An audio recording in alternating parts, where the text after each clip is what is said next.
करती है। एक दिन मैया अपने बालक से परेशान हुई। बालक जब थोड़ा सा बड़ा हुआ, घुटने घुटने चलने लगा, तो बड़ी परेशानी, क्योंकि अब बालक है ना, माँ को परेशान कर रहा है। माँ माखन बना रही है। तो आज कन्हैया जी आते हैं, कभी माँ की साड़ी खींचते हैं, कभी गोद में बैठते हैं, कभी बाल खींचते हैं, कभी उनका दही गिरा देते हैं, कभी दूध गिरा देते हैं। माँ को बड़ी परेशानी हो। कहते ना कि माँ जितना बालक को प्रेम करती कोई नहीं कर सकता, लेकिन अब बालक बार बार परेशान करे तो मारती भी माँ ही। बड़ी क्रोध हो गया कि हद हो गई, अब तो परेशान कर रखा है। तो आज माँ क्या करती है, कन्हैया को क्रोध में उठाती है और उनके आंगन में एक ओखली पड़ी थी। ओखली माने किस किसको पता ओखली क्या होती है? ओखली क्या? वो कूटने की होती है। अब क्या होता है, गाँव घर में सिलबत्ता होता होगा छोटा, पहले ओखली हुआ करती थी गाँव में, बड़ा परिवार था, बड़ी ओखली। तो आज ओखली पड़ी होती है, तो आज माँ जाती है कन्हैया को उस पर रखती है और बांधने का प्रयास करती है। कहते हैं नंद बाबा के पास कितनी गैया थी? 9 लाख। कितनी गैया? 9 लाख। अब 9 लाख गैया तो रस्सी कितनी होगी उनके? कोई रस्सी की कमी होगी? अगर 9 लाख गैया तो क्या रस्सी की कमी होगी? ये बताओ, होगी? उनके घर रस्सी नहीं थी, क्योंकि कभी भी नंद बाबा ने अपनी गायों को रस्सी में नहीं बांधा। उनकी गौशाला थी, प्रेम से गौमाता आती, अपने स्थान पर चली आती, अगला दिन होता दूध द्वारी करके फिर चलने चली आती, फिर आती चली आती। क्योंकि अगर उस समय भी बांधना पड़े तो भगवान गौ सेवा का तात्पर्य क्या? ये तो हम बाद में बांधने लगे, क्योंकि उनमें वो धर्म नहीं रहा। अब जैसे हम रहेंगे वैसे हमारी गौ माता रहेगी। आप खूब भजन करो, खूब प्रेम से रहो, तो आपकी गौ माता भी अच्छी रहेगी। अब आप उनके सामने खूब लड़े झगड़े करो, खूब लड़े झगड़े करो, तो गौ माता भी सिंह मारेगी। जैसी रंगत, जैसी संगत, वैसे रंगत। तो जब कृष्ण जी का अवतार है तो वहाँ कहाँ रस्सी?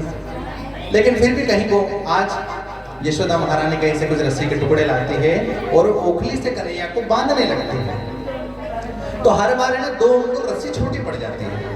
एक बार बांधा 2 उंगली छोटी है, फिर कहीं गई जैसे ढूंढ ढांड के रस्से लाई, बांधी, जैसे ही बांधा फिर 2 उंगली छोटी, फिर 2 उंगली छोटी। सुबह से शाम हो गई। अब माँ तो बड़ी परेशान, सारा समय तो मेरा बांधने में चले गए।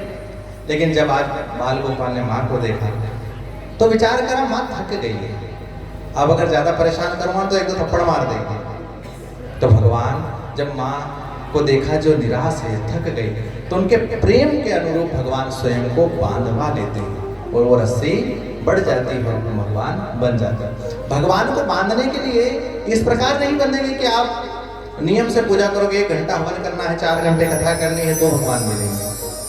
भगवान प्रेम से मिले। जब प्रेम जुड़ता है तो ये समय नहीं रहता कि हम कब सुबह से शाम हो गई, कब रात हो गई। भजन यानी भजन, कथा यानी कथा। कथा का तात्पर्य यही है जिससे हमें जीरो से शून्यता से विराट की प्राप्ति हो जाए, उसे कथा कहते हैं। हम आए थे अज्ञान थे, अज्ञानता के कारण हमें नहीं पता था कौन भगवान कौन क्या, लेकिन कथा सुनते सुनते हमें इष्ट के प्रति प्रेम बढ़ गया। यही है कथा, इसी को हम पान करते हैं। अब रख दो बाल्टी, भैया पी लेंगे वो तो एक तरफ रख दो बाल्टी, सब लेंगे, एक दूसरे को देते जाइएगा। देखो काम आप कुछ भी करो, चाहे पानी पी रहे हो, लेकिन कान यहाँ होना। अधिकतर माताओं में खासियत होती है, वो घर का अगर बहू काम करे तो कान बाहर हाल में होते हैं कि अपने पति परमेश्वर मेरी सासू माँ से क्या बात कर रहे हैं, होता है। ये गुण तो माताओं में जन्मजात होता है। काम कुछ भी करे लेकिन कान तो वहीं होते जाओ, उनको होना चाहिए। तो अगर आप कोई पड़ोसी कुछ बात कर रहा है, मन ये करे, तो कुछ भी हो, लेकिन कान तो कथा में होना, क्योंकि हमें प्रेम से सुननी है। कुछ माताओं में तो इतने गुण होते कि यहाँ इस दीवार पर कान लगाए तो पड़ोसी के घर की भी बात सुन ले। तो यहाँ बैठकर तो प्रेम से आप सुन ही सकते हैं। तो महाराज आज ओखली से भगवान बनते हैं और माँ चली गई। तो ये भगवान की लीला थी। उसी समय उनके आंगन में 2 बड़े बड़े वृक्ष थे, काय के? अमलार्जुन के। उस समय पेड़ हुआ करता था जिसे कहा अमलार्जुन। अमलार्जुन कौन थे? ये कुबेर देवता के पुत्र थे। एक समय पर इनका नाम था हयग्रीव और मणिग्रीव। नलकुबर और मणिग्रीव इनके नाम थे, नलकुबर और मणिग्रीव। तो ये दोनों बालक कुबेर के पुत्र एक समय सरोवर में स्नान कर रहे थे। उसी समय नारद जी आए। तो आज नारद जी ने देखा, एक संत ने देखा कि तुम्हें जरा सा भी कुछ भान नहीं है। यहाँ पर संध्या का समय, साधु संत आते हैं, देवियां आती है, और तुम बिना वस्त्र के सरोवर में स्नान कर रहे हो। वरुण देवता का तुमने अपमान किया, हमारा अपमान किया।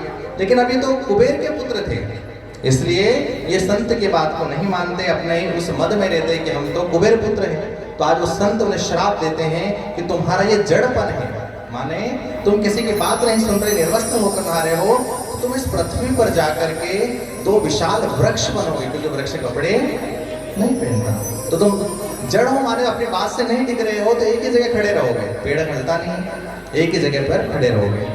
अब जब उन्होंने श्राप मिल गया तो प्रभु के चरणों में गिर गए नारद जी के कि प्रभु रक्षा करें, क्षमा करें। नारद जी कहते श्राप तो दे दिया, परंतु तुम्हें साक्षात प्रभु श्री हरि आएंगे, वही अब मुक्त करेंगे। तो आज वो सतयुग गया, त्रेता युग गया, और आज द्वापर युग में जाकर के भगवान आए हैं, तब जाकर के जो है भगवान ने मुक्त किया। तो जैसे ही वो आज अपनी उस ओखली को लेकर आगे चले हैं, तो भगवान आगे आगे घुटने घुटने चल रहे, ओखली गिर गई, और ओखली को भगवान चलते चलते उन दो अमलार्जुन के पेड़ के बीच में से भगवान तो निकल गए। जैसे ओखली आने लगी, ओखली उसमें फंस गई, भगवान ने जरा सा टल्ला दिया, जिस कारण दोनों वृक्ष गिर गए। गिरते ही वहां से दो गंधर्व निकले जो कुबेर के पुत्र थे। उन्होंने भगवान को प्रणाम किया, कहा प्रभु हम कब से आपकी राह देख रहे थे। आज प्रभु ने उन्हें आशीर्वाद दिया और अपने धाम चले। आगे चल करके भगवान जब थोड़े से बड़े हुए, बाल गोपाल थोड़े से बड़े हुए, तो उन्होंने अपनी टीम बना ली। अब टीम के मुखिया कौन है? हमारे बाल गोपाल।